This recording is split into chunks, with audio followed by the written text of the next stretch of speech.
First of all, happy St. Patrick's Day. I'd like to call to order the Finance Committee meeting for March 17, 2015. Before we get started, we have a special presentation from our mayor at this time. Everybody would join me down here.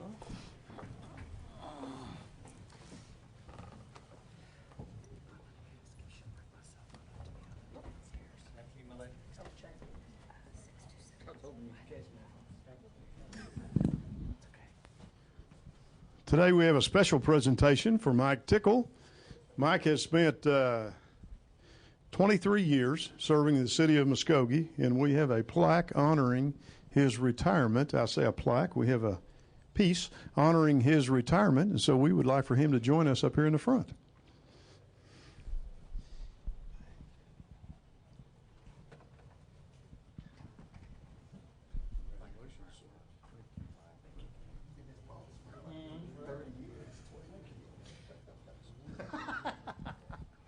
I got to say this.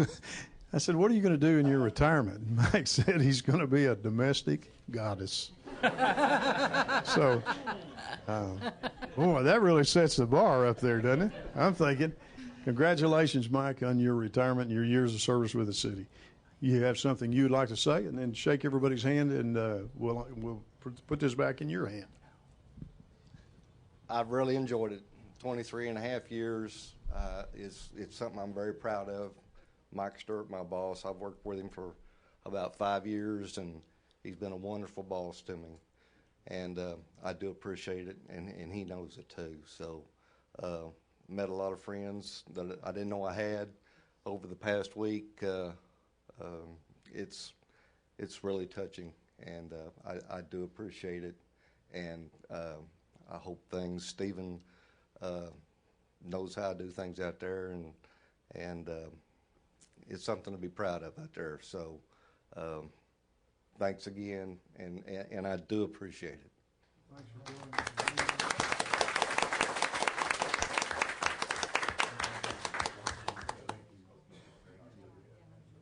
Thank you. Congratulations. Thank you.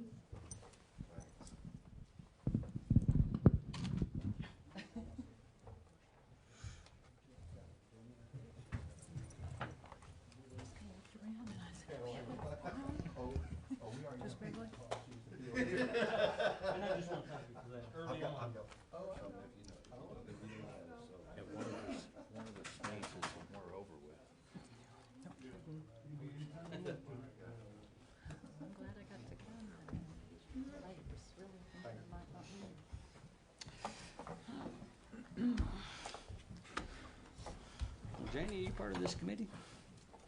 I don't know. I feel like I've been ostracized.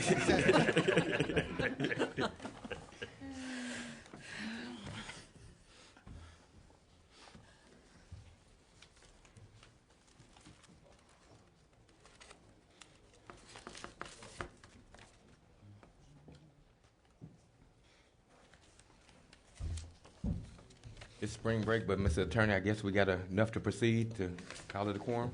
We have 6. Yes. All right, so item number 1, please. Consider approval of Finance Committee minutes of March 3rd, 2015.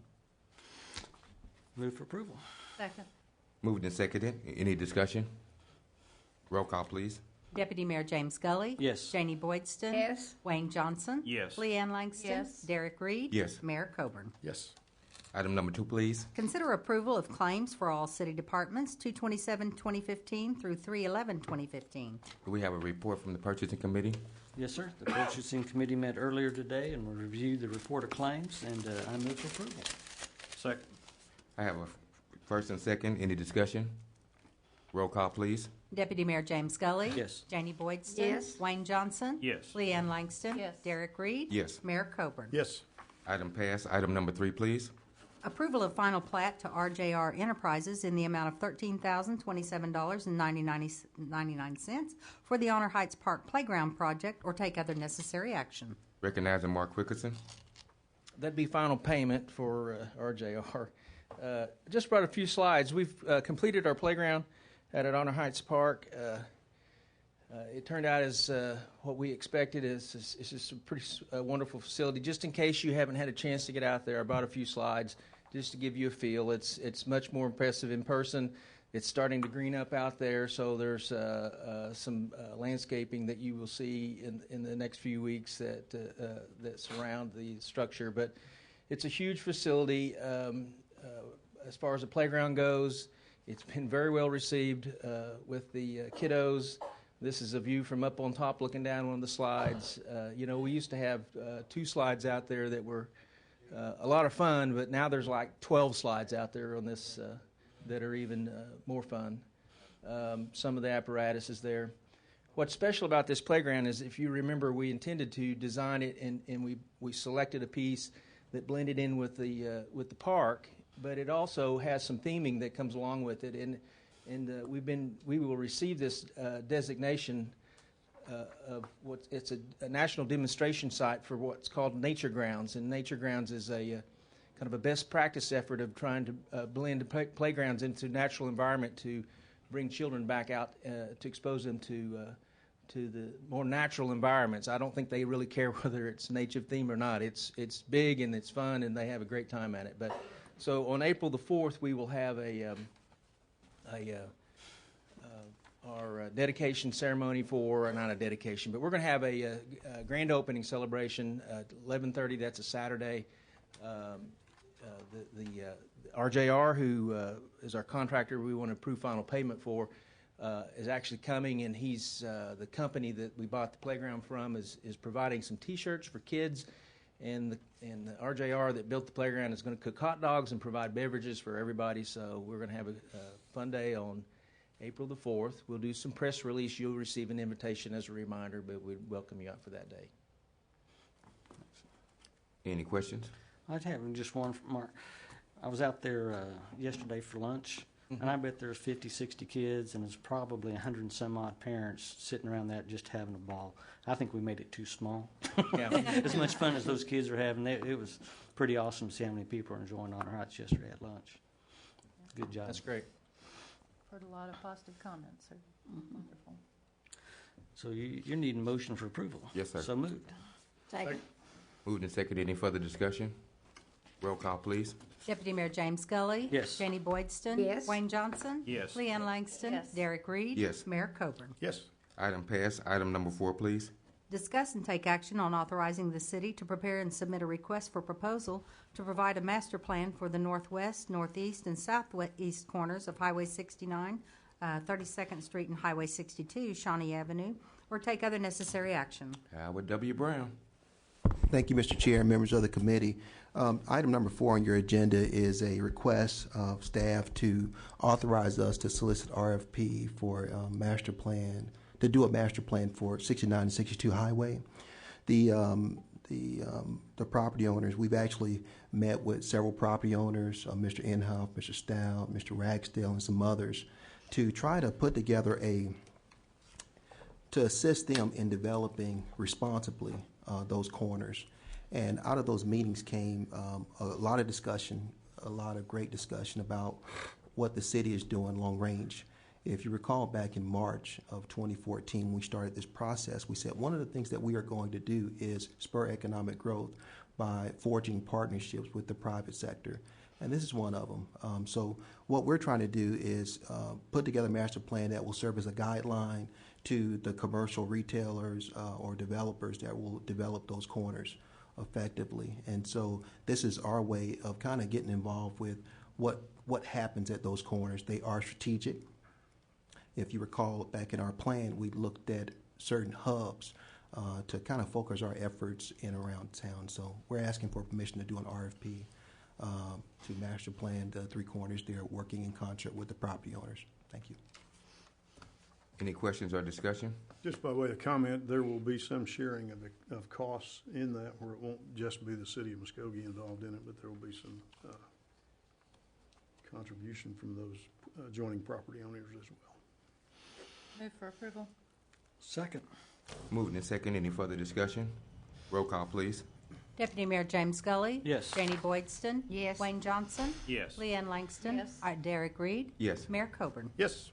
Item passed. Item number 5, please. Consider approving a resolution declaring the parcels of property located on South D Street and East Madison Street as surplus properties and authorize the sale of the properties to Rand-No Glass LLC in the amount of $5,020, 2 lots each, for $2,510. Roy Tucker. Mr. Chairman, members of the committee, this is a parcel of property that we received an application on through our surplus property program. The applicant, Rand-No Gas LLC, sought 2 lots, which were located near the corner of Madison and South D, which is on the other side of the fairgrounds, north of the racetrack. And both parcels are of buildable size, and so as a result, once we received the application, we did post the site for competitive bidding. We did receive 2 bids on both lots, and Rand-No Gas was the successful bidder, bidding the amount indicated on the item, $5,020. Happy to answer. The zoning is R5 mobile home. Happy to answer any questions, but I recommend approval. Any questions or discussion? Entertain a motion. Move the approval. Second. Moved and seconded. Any further discussion? Roll call, please. Deputy Mayor James Scully. Yes. Janie Boydston. Yes. Wayne Johnson. Yes. Leanne Langston. Yes. Derek Reed. Yes. Mayor Coburn. Yes. Item passed. Item number 6, please. Consider approval of receiving donated funds for the month of January 2015 in the amount of $555 and February 2015 in the amount of $300 for a total of $855 for the city's animal shelter sponsoring program as per the attached list, or take other necessary action. All right. The chair recognizes Chief Etrix.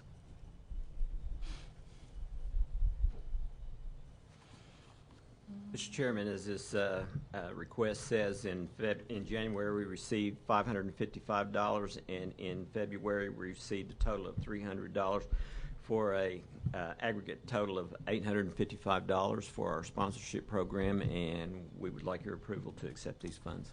Thank you. Any discussion? Move for approval. Second. Moved and seconded. Any further discussion? Roll call, please. Deputy Mayor James Scully. Yes. Janie Boydston. Yes. Wayne Johnson. Yes. Leanne Langston. Yes. Derek Reed. Yes. Mayor Coburn. Yes. Item passed. That was the final item, so the Finance Committee is adjourned. And I will now call to order our Public Works Committee meeting. Item number 1, Pam, when you're ready. Consider the approval of the Public Works Committee minutes of March 3rd, 2015. Any additions or corrections? Move for approval. Second. I have a motion and a second. Any discussion? Roll call. Deputy Mayor James Scully. Yes. Janie Boydston. Yes. Wayne Johnson. Yes. Leanne Langston. Yes. Derek Reed. Yes. Mayor Coburn. Yes. And the motion carries. Item number 2. Consider approval of an ordinance granting to One Gas Incorporated, acting by and through its Oklahoma Natural Gas Company division and its successors, and assigns for a period of 25 years from approval and acceptance of this ordinance a non-exclusive franchise and right to enter the public ways to install, operate, and maintain a distribution system within, along, across, over, and under the public ways of the city of Muskogee, Oklahoma, for the transportation, distribution, and/or sale of gas to consumers and the public generally in the city, defining the words and phrases therein, providing for assignment, sale, or lease of the franchise, providing that the city may enact an ordinance, charging persons transporting gas through grantee's distribution system a fee on the calculated value of such transported gas, providing use and repair of public ways, providing for regulation of service, establishing depth of pipelines, establishing rights and duties in the movement and alteration of pipelines, providing for indemnification of the city, providing for the grantee's rules and regulations, providing for inspection of grantee records, requiring grantee to pay a franchise fee or other compensation and the condition of such payment, providing for the time for performance by grantee, providing for recovery of attorney fees, providing for any part thereof, providing for the submission of this ordinance to an election of the qualified voters of the city, providing for acceptance of this franchise by grantee and both an effective and operative date thereof, repealing all ordinances directly in conflict herewith, and providing for severability of provisions and applicability of headings or take other necessary action. Mr. Tucker, did you write this item? I helped. Curious. Mr. Chairman, members of the committee, per the Oklahoma Constitution, any utility franchise in order to operate within the city, must be done so by permission must be given by ordinance, as well as permission from the voters at an election. So this ordinance would renew the franchise with One Gas, which, as many of you may remember from 2013, was the old One Oak. During a merger and separation of those two companies, they're still both a division of Oklahoma Natural Gas, but One Gas is our current franchisee. They have sought a renewal of that franchise for a 25-year period. In reviewing the language of the ordinance, comparing it from the original in 1990, the last renewal, the original was in the 60s. The franchise fee has been raised to 4%. There is a provision that has been included in the ordinance, which is referred to as the most favored nation status. This means that if through One Gas's negotiations with other cities and towns in excess of population of 30,000 or more, somebody else negotiates a higher franchise rate beyond our 4%, then we receive the benefit of that. And by virtue of that provision, it's automatic that we begin to collect that increased percent for the franchise fee. There was a provision that was included, which was known as the reverse favored nation status, which would mean that if the city, only us, if we negotiated with another utility such as OG&E for a rate less than 4%, then ONG or One Gas would get the benefit of that reduced rate. However, in subsequent negotiations, that provision has been stricken, and a new ordinance has been presented, which came out much later than the agenda. And so if this is approved, I would request the approval striking the reverse favored nation status. Other than that, all other provisions of the original ordinance, beyond modernization of the language, have remained the same. There is a compendium item, which is the resolution calling for an election on this. This current franchise will expire July 30th of 2015, and so the election date will be June 9th, if that is approved at council and that resolution is approved here and at council. Happy to answer any questions. The folks from One Gas were invited to attend. Unfortunately, many of them are taking off spring break as well, so they could not be here. However, when this item is heard for the second time at council Monday night at 7 o'clock, they will be in attendance in case there are some additional questions that you all have that I'm unable to answer. Happy to answer any questions, and I recommend approval. What does a non-exclusive franchise mean? That they wouldn't necessarily be the only franchisee Correct. in the market? Okay, all right. Any other questions? Mr. Tucker, I have one question, and it's in section 7B. And it says alterations or changes shall be made within a reasonable time by the grantee. Do we need to narrow that down a little bit for a reasonable time? I mean, that's kind of a subjective piece, or are we doing all right on that part of the clause? Are you talking about in the duty to move and alter lines? Yeah, like we have 24th Street coming up, and I'm sure they're going to have to wind up moving some gas lines or whatever.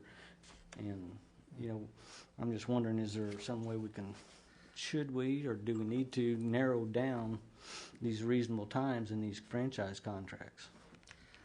We could certainly make that approach, but I will tell you through most state law and most city ordinances, reasonable is a standard that is used in making those determinations.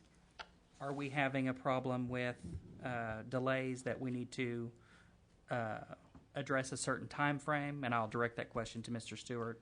We are having some issue getting these things rapidly moved through because of the amount of projects that are going on right now.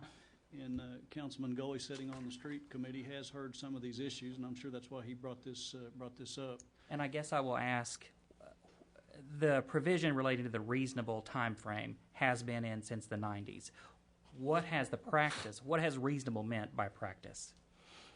30 days, 60 days? No, it's usually longer than that. Okay. Yeah, and what I was sitting here wondering is if there could be a time limit, a not to exceed, or Yeah. something like that implied, reasonable amount not to exceed. And I would need some guidance on not to exceed Sure. in the amount of time that we'd allow, because we want to be fair. Yeah. And we can certainly include that in subsequent revision to this before it is adopted by council. So would you think we just need to sit down and determine what, because I don't know what a reasonable time would be for a project. I think maybe a call to the APWA to see what standard Okay. is going in Public Works construction might be in order. Maybe we can get that accomplished by Monday. Sure. Well, it appears to me from reading this that it says as ordered in writing by the city, so that could potentially be specified additionally beyond a reasonable time. Is that the way that's reading?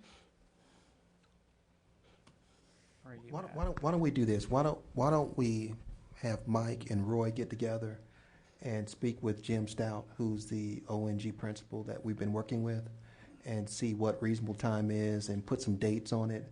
And I'm sure that could probably be accomplished by Monday. He just couldn't make it here because obviously he's on spring break, and he told us he would not be able to make it today. So he'll be here to do a presentation. We can have that information to you quickly. I would say that, you know, when you see agreements that say reasonable time, it's you know, it could be earlier, it could be later. It's really based on circumstances. It could be based on a lot of different factors. So I wouldn't want to pigeonhole them into that. Like Roy said, it's been in the contract 25 years ago or so, and so it's pretty standard. But let's bird dog it. Well, this is just for the committee. I'm just bringing this up for the committee. I'm not. Yeah. I don't know what the rest of the committee wants to say, if they're happy with the language. I just want to bring it up for discussion. I think it's a good time to bring it up because, you know, it's been in the contract a long time, but what has changed in utilities right now is they're subcontracting it out. Utility company is not like they used to be where they took care of all their own utility lines. Now they're subcontracting them out.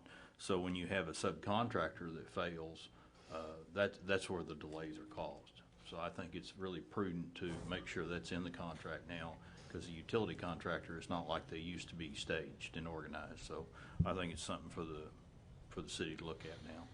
Yeah, and that's absolutely what's happening. Yeah. They're narrowing down to one contractor, and they've got such a wide area, the northeastern part of the state, that it's just hard for them to respond in a reasonable time at times. So utilities are now subcontracting it out, and they have to wait for that subcontractor to fail before they can go to the next subcontractor. So we need something in our provisions to take care of that. So I'm sure there's something in place, so a few calls can take care of that now. And whether we address or change anything, now is the time to address it to make sure that we are clear and focused on the way we're going to proceed. All right. Otherwise, somebody in 25 years will have to figure that out. And to answer Councilwoman Langston's question about that, that only relates to the order that it be relocated, not the time frame. I wondered that. Yeah, because we have to do everything in writing, which is a good practice, of course. But Thank you. So Roy, what kind of motion do we have, since it sounds like we're going to change some stuff? well, what I would like is for a motion to approve the ordinance striking the provision relating to the reverse favored nation status and directing staff to bring forth a definition of reasonable before final adoption. So move. Second. I have a motion and a second. Any questions or discussion? Roll call. Deputy Mayor James Scully. Yes. Jeannie Boydston. Yes. Wayne Johnson. Yes. Leanne Langston. Yes. Derek Reed. Yes. Mayor Coburn. Yes. And the motion carries. Item number 3. Hold a public hearing and take action on the approval of an ordinance rezoning the property located on Shawnee Avenue between Spruce and Reeves Avenue, more particularly described in the ordinance, from R1 Single Family Residential District to C3 Regional Commercial District, and if approved, authorize staff to revise the official zoning map of the city to reflect said change. We are now in the public hearing. Mr. Garvin, you have the floor. Mr. Chairman, members of the committee, the applicant is requesting approval to rezone property from the R1 Single Family Residential District to the C3 Regional Commercial District. The property is located on Shawnee Avenue between Spruce and Reeves Avenue. The reason for the rezoning is to allow a grocery store to be located on the property. They are proposing an Aldi grocery. Looking at the existing zoning land use within the area, starting with the site itself. Currently, the site is zoned R1 single family and is undeveloped property. North, which is across Austin Street, is zoned R1 single family and is also undeveloped property.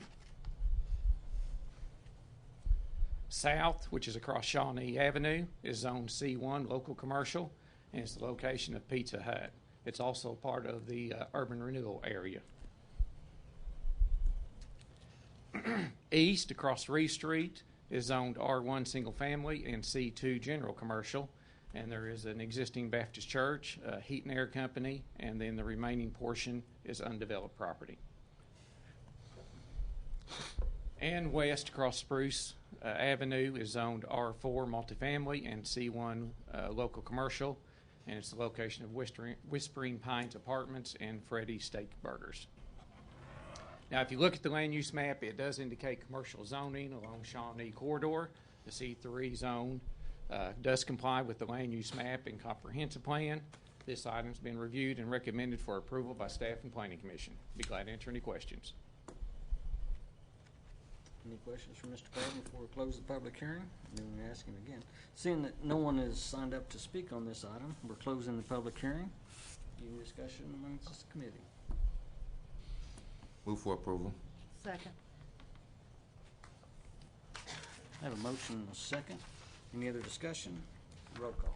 Deputy Mayor James Scully. Yes. Janie Boydston. Yes. Wayne Johnson. Yes. Leanne Langston. Yes. Derek Reed. Yes. Mayor Coburn. Yes. And the motion carries. Item number 4. Hold a public hearing and take action on the approval of an ordinance rezoning the property located at 3501 Fond du Lac Street, more particularly described in the ordinance, from R1 Single Family Residential District to R5 Mobile Home District, and if approved, authorize staff to revise the official zoning map of the city to reflect said change. We are now in the public hearing. Mr. Garvin? Mr. Chairman, members of the committee, the applicant is requesting to rezone property from the R1 Single Family Residential District to the R5 Mobile Home District. The property is located at 3501 Fond du Lac Street. The reason for the rezoning is to allow a mobile home to be located on the property. Again, looking at the existing zoning land use within the area, starting with the site. The site is currently zoned R1 single family and is vacant property. They do have a mobile home sitting on the property that was hauled in, but we would not hook up the utilities or issue a permit until any zoning took place. If you go north across Fond du Lac Street, the property is zoned R1 single family and R5 mobile home. As you can see in the picture, there's a single family dwelling and then several mobile homes. South is also zoned R5 mobile home, and there is several mobile homes. East is zoned R5 mobile home, and again, several mobile homes. And west is also zoned R5 mobile home and several mobile homes. Now, on the land use map underneath the residential classification only lists single family, transitional, and multifamily. It does not list mobile homes. Mobile homes is considered or is a residential use. But since it's not shown on the land use map, we have to look at it and consider it on a case-by-case basis. So with that being said, here's another aerial, a little bigger, showing the neighborhood. You can see where Fond du Lac Street, Brewer Avenue, 34th and 36th Street, the area outlined in red is the site. This area is flooded with mobile homes. There's mobile home parks, there's individual mobile home lots. If you look at the block between the streets I have outlined, every piece of property is being used for a mobile home. The only reason this property was not zoned and currently being used for a mobile home, it actually had a dilapidated structure that the city demolished. And now they're wanting to move a mobile home in there. Moving a mobile home on this property would not have a negative impact when you consider what's currently there. This has been reviewed and recommended for approval by a staff and planning commission, and the applicant or a representative of the applicant is also present if you have any questions. The chair will now recognize Willie Meeks. If you would like to come step at the podium, we need your name and address, and you'll have 5 minutes. I live at 722 South Cherokee Street. My phone number is 918-869-1603, and I'd like to have approval, if I could, where I could set this mobile home on there. Okay. Do you have any questions for Mr. Meeks? Seeing that we had no one other, thank you. Thank you, sir. Since we have no one other any other persons wanting to speak to this matter, we'll close the public hearing. Any discussion amongst the committee? Well, I sure don't see any reason not to have a mobile home there, I agree. so I move the approval. Second. A motion and a second. Any other discussion? Roll call. Deputy Mayor James Gully. Yes. Janie Boydston. Yes. Wayne Johnson. Yes. Leanne Langston. Yes. Derek Reed. Yes. Mayor Coburn. Yes. And the motion carries. Item number 5, Pam. Consider approval of a resolution authorizing the calling and holding of an election in the city of Muskogee, state of Oklahoma, for the purpose of the approval or rejection of an ordinance of the city granting a non-exclusive franchise for an extended term of 25 years to One Gas Incorporated, a division of Oklahoma Natural Gas Company, as specifically set forth in the ordinance, or take other necessary action. Mr. Tucker. Mr. Chairman, members of the committee, this is the resolution I referenced when we talked about the ordinance. This would direct the county election board to call an election to be held to answer the question of whether the city should grant an extension of the non-exclusive franchise to One Gas for the continuation of services from Oklahoma Natural Gas for the next 25 years. As I mentioned earlier, that election date is set for June 9th. The elections that we are permitted to hold are set by state statute. And so we have before July 30th, we have 2 dates. One of them is June 9th. The other is in July. We have chosen, based on our experience, that the June election will be better for us to do this ahead of time so that we aren't down to the wire. Secondly, we are required by state law to present this to the election board 60 days before that election, which means that we will need this to the Muskogee County Election Board by April 10th. Happy to answer any questions. I recommend approval. Roy, who pays for this election? City does. City does? Okay. And there aren't any other elections going to be that day, I take it. No. Any other discussion? How would we need to make this motion contingent upon item number 2? The heading will not change. Okay. Make a motion to approve. Second. I have a motion and a second. Any discussion? Roll call. Deputy Mayor James Gully. Yes. Janie Boydston. Yes. Wayne Johnson. Yes. Leanne Langston. Yes. Derek Reed. Yes. Mayor Coburn. Yes. The motion carries. Item number 6. Consider approval of a memorandum of understanding between Cherokee Nation and the City of Muskogee for retraining the maintenance of North 41st Street East between East Hancock and Chandler Road improvement, or take other necessary action. Mr. Stewart.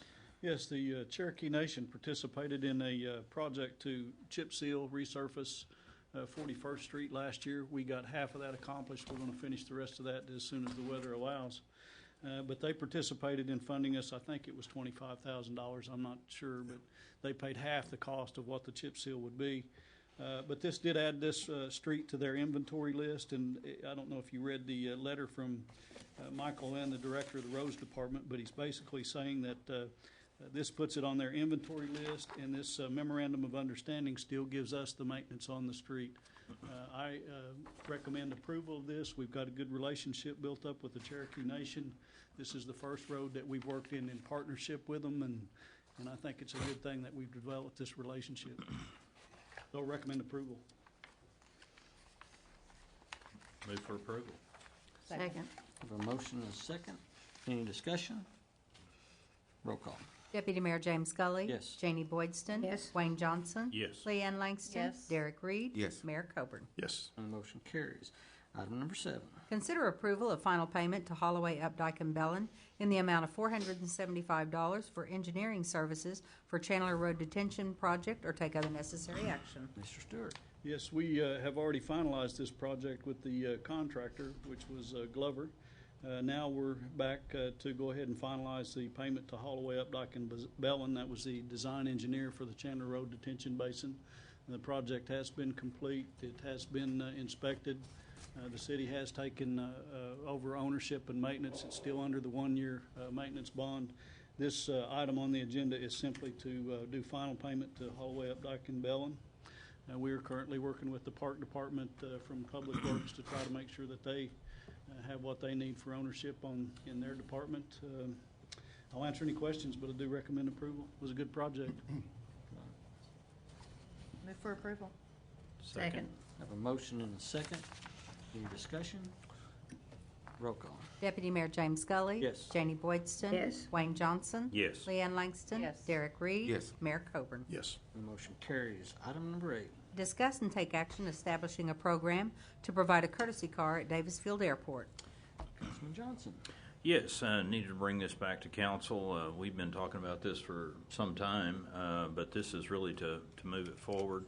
I appreciate Matt Beasley for going with me out and talking to Mike Anderson regarding the courtesy car. And we've been talking back and forth, and mainly it's been through the manager at the airport and through the airport board. So we finally decided let's go out there with the city attorney and talk directly and see what issues were there. And we were able to work out a number of the issues, and we're able to make those modifications in the contract there. I needed to bring it back to council because it was different than what we had discussed at council. Main changes are minor maintenance will be the requirement of the FBO, such as oil changes, tire rotations, stuff like that. Major mechanical repairs will be the city's, and it could fall under the garage, central garage. The insurance would fall underneath the city, and those was originally to be under the fixed-based operator. Also, we made a lot of changes in the agreement that they would sign the car in and sign the car out.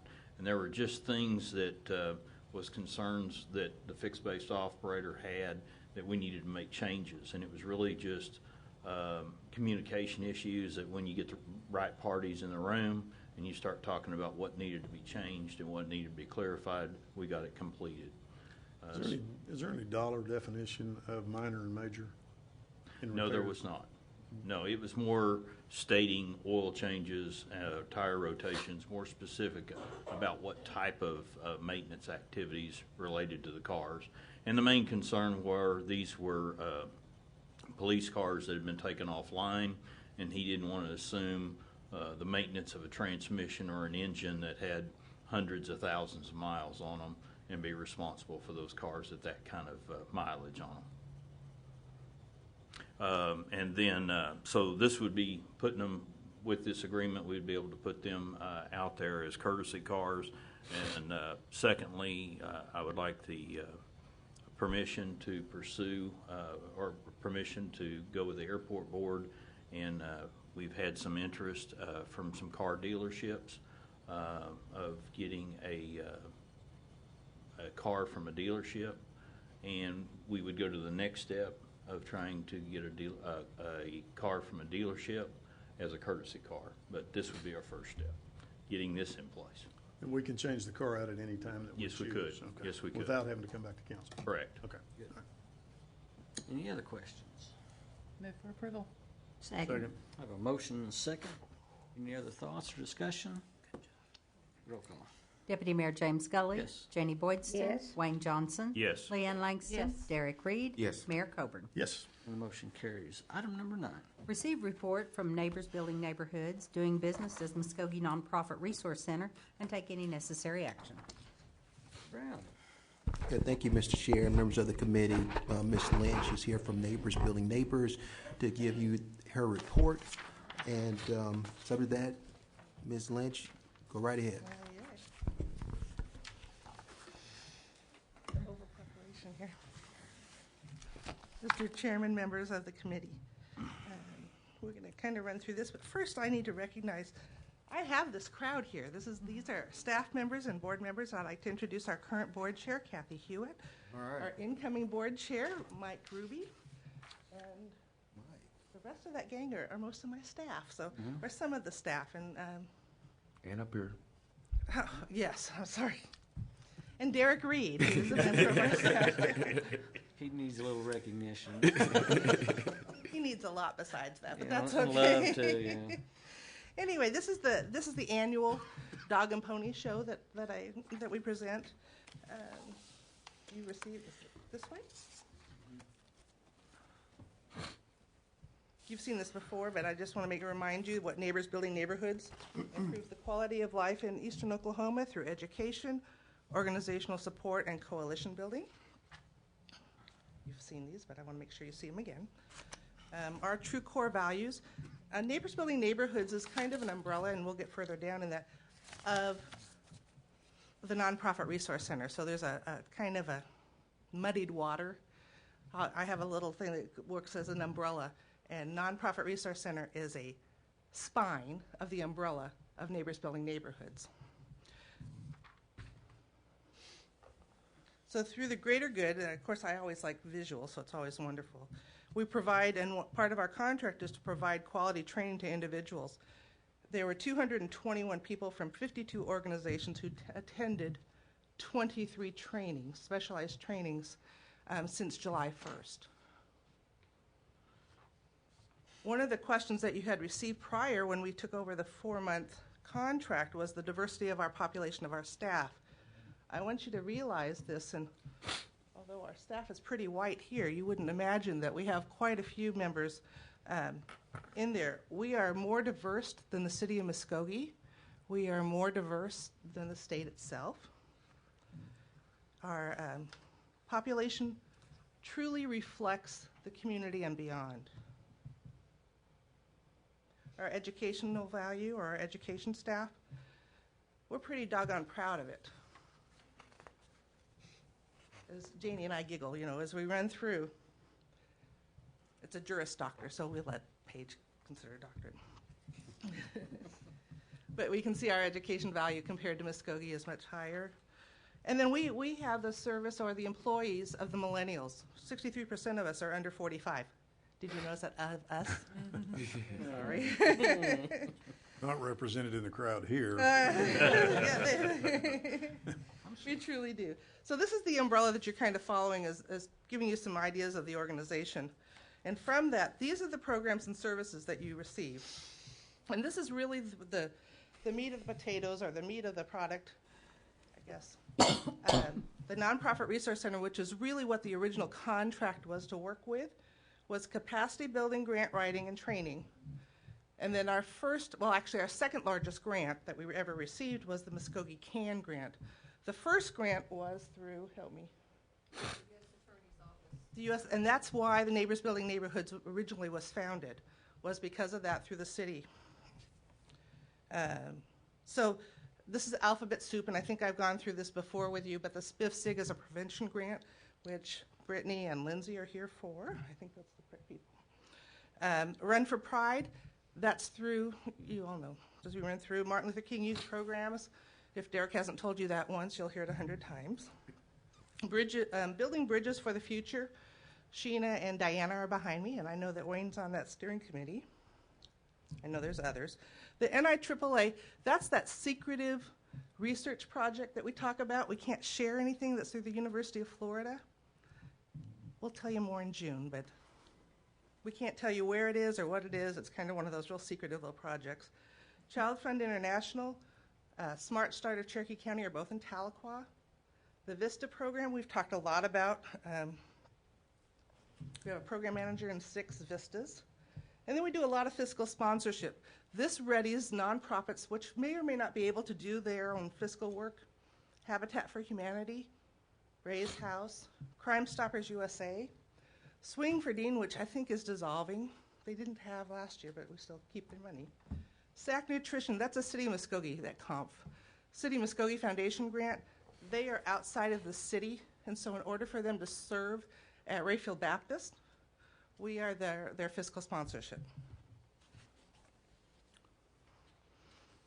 Just jacking, Sheena shared with me today, they have had 117 graduates out of the Bridges of Poverty program. So this is kind of one of those that gives you, we are the administrator and they are one of our programs. And I jumped Sheena. That staff. I like photos, so The community and organizational training, we meet regularly. In fact, this is the first week I don't remember when we've not had a single person rent our training room. The first week in forever. So it's one of those, I think that was either a CAN meeting or a community, it may have been an AIM meeting. The collaboration, Mark has shared before about, we did that neighborhood outreach program through the summers at parks that began in 2012 and continued through 2014. And then we had our first Halloween carnival with our downtown neighbors, agencies, and city departments. Hundreds of kids, hundreds and hundreds of kids. That was because of Neighbors Building Neighborhoods. Should have talked about Run for Pride, but wanted to share that. That happened because of the sponsorship with the city and with the City of Muskogee Foundation. The innovation here, last year, and we are calendar year, not a July 1 year, so it's kind of awkward how we do our reporting. But 45,200 pills have been collected this year. A lot of drugs off the streets. And then there are 2 take-back events. And then there's plans to implement a mobile take-back program in the really near future. I have this envisionment of a car driving with a trunk up, but they're explaining that that's not really it. So. And then if Marlon was here, and Kathy is laughing, we do an annual volunteer appreciation luncheon or dinner, April 16th, which you all will be invited to. And we talk about building capacity with nonprofits and getting the agencies. Because if you're a small agency, you really can't do an annual report or a big annual dinner. So we have about 200 to 250 people that are able to be honored there with volunteers. Most important to you guys is our sources of income. 83% of us have our program income, 8% is fiscal and back office fees, 7% comes from the Nonprofit Resource Center, 1% from the City of Muskogee, that's your $25,000, 1% of investment and interest income, and then those are our major donors. Our current budget is $1.9 million, and I have a blank one, so let's jump through that one quick. The Refer 300, it's held, this will be our 5th year. That's where you're serving students that have served 300 hours or more in the community. It's kind of impressive. Bob comes in, we have a very fancy little apron, and we put it on him and the superintendent and the principal and the Madison counselor. And the students are more excited about the men serving them than it is the recognition thing. In addition, we have 6 VISTA members. They did, it's our 3rd year for the National Corporation. They're in 5 different sites. Debbie Bush is back there. I was going to say, they served one in the United Way as well. We have 2 that are returning and 4 that are going to start in the next, I think they go to training in April. We're committed to the community. You know, we helped pass the CIP vote. I love taking that screenshot. Very subtle there. You have a member that has a birthday today, by the way. We do. Mr. Martindale is, and he is not here. Kind of a monumental birthday. It is. I don't think he'd mind me sharing that he is 70 years old today. 70 years old, yeah. Pretty wonderful. And then we talk about the optimism with the Martin Luther King building. You know, it's pretty exciting, and Derek should be dancing and being really happy. So our future is bright on here. I think the 3 major things that you asked there are 4 questions. And if you can't read that, it's supposed to say thank you in there. Thank you, Dream Team. But the questions that you ask us of us is the contract scope accurate to as what you asked to do? Yes, it is. Are you trying to read that? Thank you. You are. And what measurables do you have in place that demonstrate the performance of that scope? I think Rebecca and Julie Moss would be the ones that say they've sent out 332 researched and forwarded grant opportunities to nonprofits in town. That's an amazing figure, and I have this 20-page document that's just amazing, because some of the concerns are always that it's just a nonprofit resource center. Well, It's to Bacone College, the Animal Shelter, the City of Muskogee, Coins for Critters, and of course it's alphabetized. So it goes to everybody in town if we find a specific one. Oh, yeah, thank you. That you do. Of that, we don't always write for those. Sometimes it's not a good fit. Sometimes it's very specific for a specialized thing that maybe it's 3 years in the planning. But Rebecca does a really good job of making sure that those are forwarded to individuals. Not all individuals are interested in getting grants. One of the challenges we have is people say, oh, I need a grant for a vehicle. Well, we can't go to the grant tree and find the vehicle grant right away. That's kind of one of those challenges. I think I told you again that there were 221 people from 52 organizations who attended 23 specialized trainings. How has your organization performed on the basis of your budget? Well, our current budget's $1.9 million, and we received $25,000 from the City of Muskogee, which is less than 1% of our budget. However, that's far below what we spend in time. Julie Moss is our federal grant specialist who is currently on contract. We can't afford to bring her on full time. She has spent just 833 hours on 2 city grants since July 1st. And darn, I wish Mike I could say something, but I can't yet. So that's just below $18,000. So of your $25,000, you've spent $18,000 already, as well as $6,000 in subscriptions for research and grants. You're almost in the hole. The coordination, development, preparation, and writing of grants could, let's say will result in $5.5 million for the city. And if we had a piece of paper, we could really cheerlead right now, but I don't have that piece of paper yet. I keep waiting for Mike to do that dance yet. I'm waiting. It's this close, and we can't publicly say anything, but golly. The major hurdles that we have in accomplishing our task truly are just the funding. If we had a larger budget, what else could you accomplish? And what additional dollars would be required? If you understand that time equals money working on $1 million grant, we can't do that on a $1 million budget. Research costs money.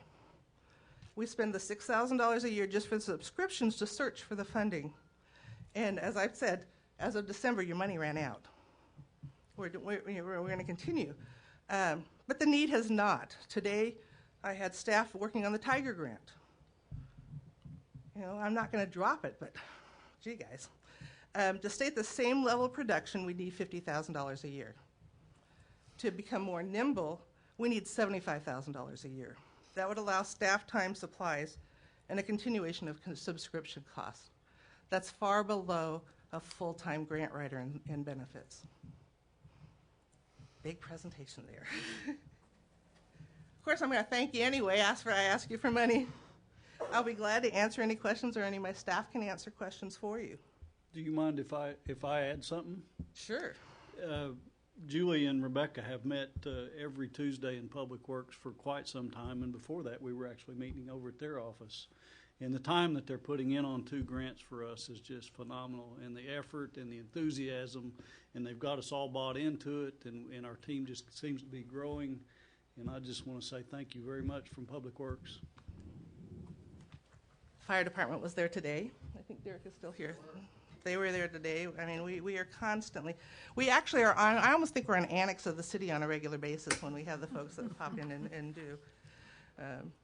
But I'll be glad to answer any questions if you have, or any reports. I have submitted my audit and my 990. Wayne, would you like me to present, or Roy, do you want me to present? Do you want me to hold off? Go ahead and mention it, and we'll do a separate agenda item for Monday night. I have in my hands a check for $233,000 from a donation for Neighbors Building Neighborhoods, and that's through the Gala proceeds and the Ruby Charitable Trust that was given to Neighbors Building Neighborhoods for the Martin Luther King Building.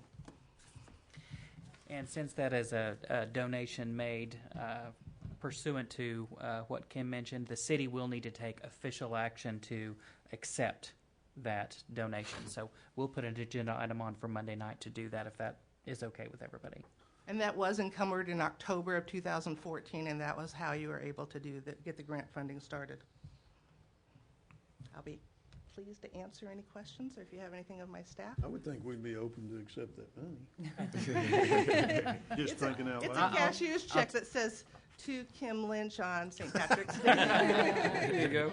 Nice try. And I'll tell you, Mayor, I made that assumption. Thank you, sir. Thank you, Ken. Any questions for Ms. Lynch? Helps me better understand when I called early last week, and I said, Kim, can we get together? And I want to talk to you about a grant request. And she said, well, it's going to be about 10 days before we can get together. You got a lot of irons in the fire. We are very busy. Yeah, okay. Thank you for your hard work. Well, I don't think we need any motion on this item, do we? No. Seeing that no citizens are wishing to speak to this committee, we are adjourned.